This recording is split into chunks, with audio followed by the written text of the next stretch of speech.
Hey everyone, it's Nicole again, and for this video I'm going to be showing you guys something a little bit different. This actually is something I mentioned in the last video, but I got this, it was like a minor surgical procedure to get this Mickey tube placed. If you could see it, it's kind of yellow and discolored now, but it started off being white. So for those of you who don't know, I have an end loop ileostomy, so I do have a second hole, but it was really tiny. So my surgeon dilated that and stuck this tube down it, and a balloon holds it in place. And this is actually considered a feeding tube and is used for feedings, not really for what I'm using it, but it's being used in my case to feed my colon, I guess. So what I am supposed to use is the enemas. I'm glad don't have to do this rectally, so I can just take the top right off. But it's a fatty acid butyrate enema, short chain fatty acid enema. You can even read that. This is my last one, and I am so excited it's my last one because I've been miserable with these things. The point in this was to hopefully heal my colon and provide it nutrients and feed it so it doesn't bleed and deteriorate like it has been lately. So, but in my case, it wasn't working. So it was just sticking in my colon and like becoming really painful on top of having like the ostomy stuff. So anyways, this is what I'm supposed to do. I see my surgeon later today and to talk about what to do next. And I will definitely let you guys know what is figured out after that appointment. But I want to show you this first. So what I do with this is I pour this and pour the enema into this little container. They just gave me this thing in the hospital. It was right when I woke up, so I really don't even know where you'd get it. And it is 133 milliliters, 4.5 ounces. So what you do, now it's filled in this thing. Just going to lower a little bit so you can see it. You stick the syringe inside and you draw it up. If I'm strong enough, you draw it up to fill the syringe. Okay, like that. Yes, there's air in it. You could get the air out if you want. Otherwise, you just don't have to like push it all the way through. So leave that there. Now you're not gonna be able to see my face, but you'll be able to see the important part. This is why you're watching the video. So I am actually going to take this bag off, and I have been doing this lately just because it's been easier to do it this way. It kind of stinks to decorate all my bags and then change it every day, so I didn't decorate all of them. This one is, though. So yeah, here is my bag, and I start with, again, I think I mentioned these before. These are like little really soft like towel things that I got from the hospital. I love them. I forget what they're called. They told me last time I was there too, but they're like so soft. And when I have like a rash around my stoma, it doesn't burn to use that, so it's actually really nice. As some of you know, I always put a bag underneath my ostomy bag and tuck it in my pants because it catches anything that my stoma would put out while I'm changing it. Also, I stick like one of those napkin paper towel things behind it because sometimes it seeps underneath where the bag is and it just keeps seeping and it seeps like onto my pants or my underwear. So when I use this, it kind of absorbs it and then I don't get all messy. Okay, so this one I actually taped weirdly because I was afraid of having a leak last night, but we're all good.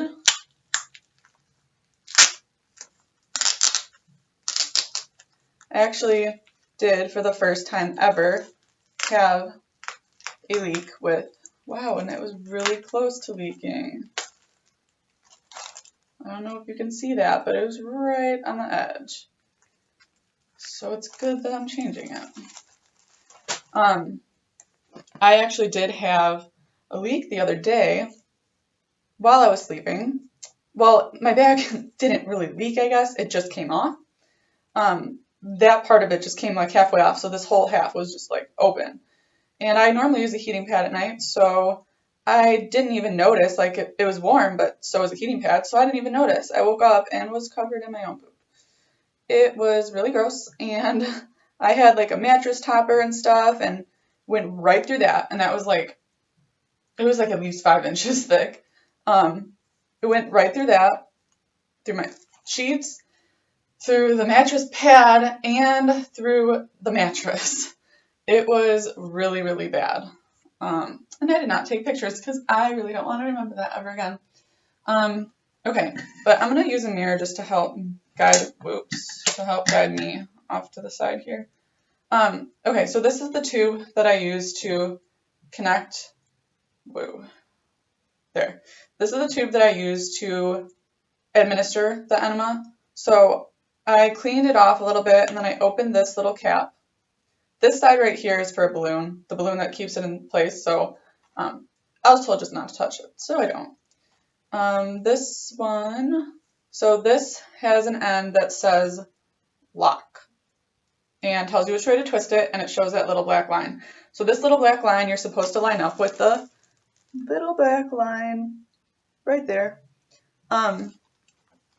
if you can see that. So, and it has like a little thing that sticks out of it, that thing. That's why you have to line it up. And then twist it, and it's locked. You know, I can't remember if they told me or not how many times to twist it, but I've realized that it doesn't matter how many times you twist it, you just need to twist it once and it stays. At least for my purposes. If you're doing this over a longer period of time, it might be more important to look into it, but not for me. Okay, so this, don't know what it's for. I think it's just for a smaller syringe, this little cap. So, but I don't use that because mine is big. So I use this top one, and make sure you keep this one closed if you're ever doing this, because I made the mistake of leaving it open, and then as I put the enema through, it's just spilled out the whole way down. So it was messy, but good thing it's just like liquid. Okay, and then here's the clamp, and I keep it closed initially, and I know that there is air that does go through it, but I just want to make sure that it works first. So I take the syringe out of this and stick it in the top, and then I just kind of hold it together with my hands like that, and then I open it. And okay, so this is the part that sometimes gets a little bit messy.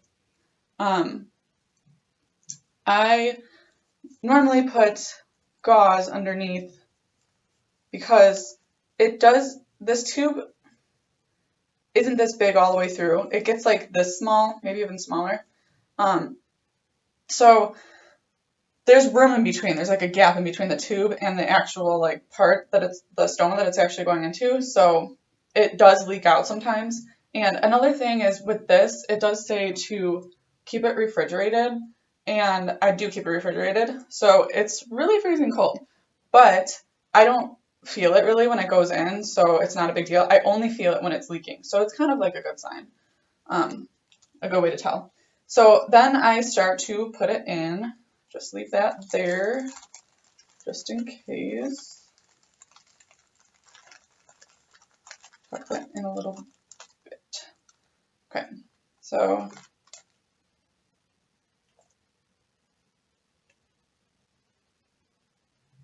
and this is actually very uncomfortable. It wasn't so bad in the beginning. But I don't know, over time, like the smell of this just makes me really nauseous, and I think it's just really disgusting. I don't feel it like exactly going in, but I feel the pressure, and it is very uncomfortable. But, you know, if this is a way to keep your colon alive and get reconnected again, then I would say it'd be worth it. In my case, it just isn't working, but my surgeon is very creative and he likes to try things, so props to him for that. Oops, and I feel it leaking.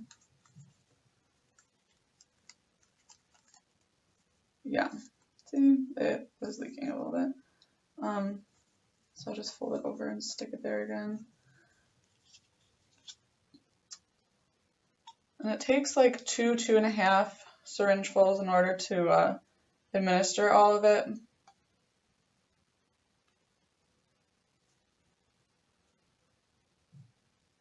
Okay. So when I fill it up, I clamp it again, close the top, and then I can just let that part hang. And I refill. Oopsie. Anyway, refill the syringe. Yeah, that's almost all of it. Okay. Uncap the tube. Stick the syringe in. Unclamp it. And then do the same thing again. And it does make noise sometimes. Because it like, I don't know. To me, I would say it like regurgitates a little bit of it. I mean, I could feel it. They didn't tell me how fast or how slow to administer this, so I just do it like at a pace that is semi-comfortable. I wouldn't say comfortable because it's really not. But a pace that doesn't make me cramp a lot. Sometimes when I'm doing this, it makes me nauseous and dizzy, and because I can't eat before I do it, since it'll like be very active, I get dizzy and nauseous and stuff too. So sometimes I just have to like sit on the floor for a little bit, like I'll kneel on the floor, keep all this so connected, lean up against something, like get myself together again, and then I might administer the rest of it on the floor, or I would stand back up and finish it. But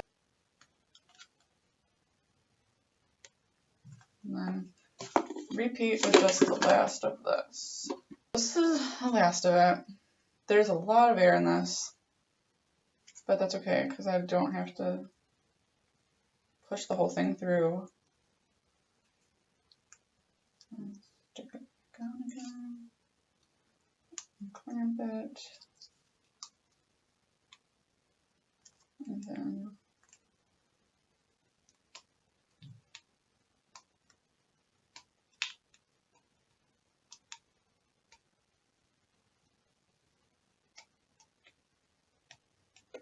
ooh, okay. Now I've reached the okay. So now I finished it. You could just remove it immediately if you want.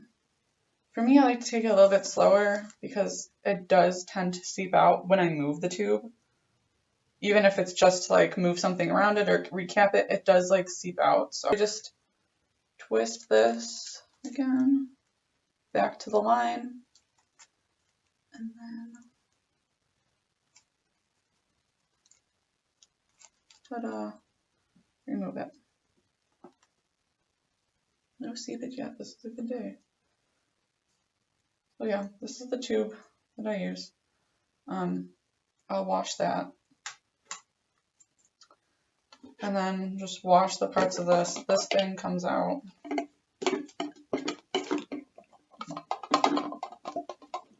Yeah, so it's 2 separate parts, so you can wash both parts. It's not like it's super dirty or anything, it's just the enema fluid that went through it. And I cap up my little Mickey button. You know, it has such a cute name, and I've seen pictures of kids with this, and I'm like, oh my god, it is so cute. They'll put like little things around it and make it adorable. But for my purposes, I really can't make it cute at all because it's really in a bad spot. It's just going to be covered in poop, so it's not going to be pretty. And I learned to just deal with it. So I just used some like saline and gauze to wipe around this part because this is the part that failed me last time, and it was the first time that ever happened to me with these kind of bags. These normally work great for me, but the bag did come off in the middle of the night that one time. So I do make sure that I clean up everything around this like landing strip area. And you do see like it grabs it grabs at some stuff. And then I could just put another bag on. So this bag, I know it's Halloween decorated, but I didn't use it around Halloween because I made too many. So since I have to remove my bag later today anyways, to hopefully get the Mickey tube removed, I'm just going to use this one because I could just throw it away right away. And it's not going to hurt my feelings too bad because it is Halloween. But it's glow in the dark and it is really cool. So I will line it up. Ooh, make sure it's dry first. And then you line it up with the white circle. I think they make some that are blue, depending on the size. And this fits perfectly around the tube, so I'm very lucky. And you just want to make sure, and you could hold it in the back too, and it's clear in the back of these bags, so you could see like if there is a leak or not, which is what my other one was doing, was starting to seep through the layers. So just make sure that's held on pretty tight.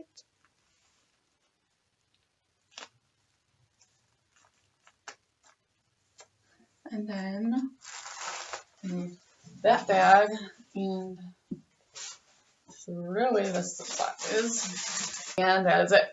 I don't know if that was interesting or if that was super boring, but there it is. Just on how to show you how I administer these enemas. Told me that some of the enema should come out, most of it should, but some of it will be absorbed in my colon, which is like the purpose of it, to heal it.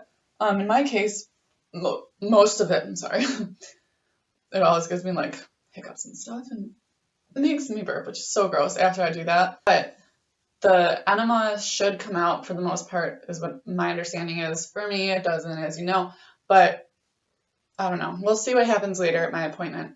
So I will let you guys know what changes and what happens. You know, the way I do it is just the way I learned it, I guess. I was waking up from anesthesia when the resident was trying to teach me how to do it. So I don't exactly know the perfect rules or whatever, the exact rules of how to administer it, but this way worked for me. And I want to give a shout out to the nurses in the wellness center at my school because they helped me get accustomed to this too. This was very difficult for me in the beginning to figure out how to use the tube, move the tube, and do all this. And now it's become so easy. At first I needed another set of hands to help me with it, and now I'm able to do it by myself, and it feels good to have that independence back. But again, you know, I wouldn't be too sad if I get it removed today. So let me know if you guys have any questions. Here's my youth rally shirt, and really quick, for those of you who don't know what youth rally is, it's an amazing camp for kids with bowel or bladder dysfunctions and diversions. So I obviously have an ostomy. Everybody there, all the kids, I think it's for ages 11 to 17. And you have to pay a few $100s to go and do it. But if you need financial help, they would help you with it. It's a great organization. Everyone volunteers. None of us get paid. I was a counselor this past year, and I absolutely loved it. I learned so much from being there, from the kids. When I thought I was going to be there to help the kids, I actually had so much in return, and everybody says the same thing. There's kids there with so many different conditions, and it's really cool to be around people who have something at least similar to you. And, you know, everybody has something other than the ostomy nurses, and it's really kind of cool. It's a really cool environment. So I would recommend it to any of you. This year, the camp it's a week long and 5 days. And this year it's going to be held in Boulder, Colorado, I believe. And I've never been to Colorado, so I'm super excited for that. Let me know if you're interested in that, and I will link their website below as well. You can scroll through the pictures, there's video. It's an amazing, amazing camp. So if you or anybody you know is interested, take a look at the link. I promise you won't be disappointed. But anyways, if anybody has any questions about this stuff or youth rally or anything else, or just needs support, because I know this can be kind of difficult. It was for me, especially to finish off the semester. I have one final left, so I'm almost there. But it can be difficult. So, and I understand that. So if you need help, have questions, anything, feel free to message me on Facebook or email me. I check either one pretty frequently, so feel free to email me at me&MyOstomy@yahoo.com. I will link that below.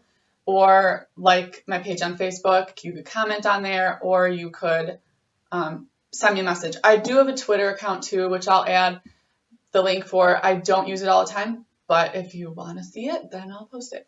I hope everyone is doing well, and I will talk to you guys later. Bye.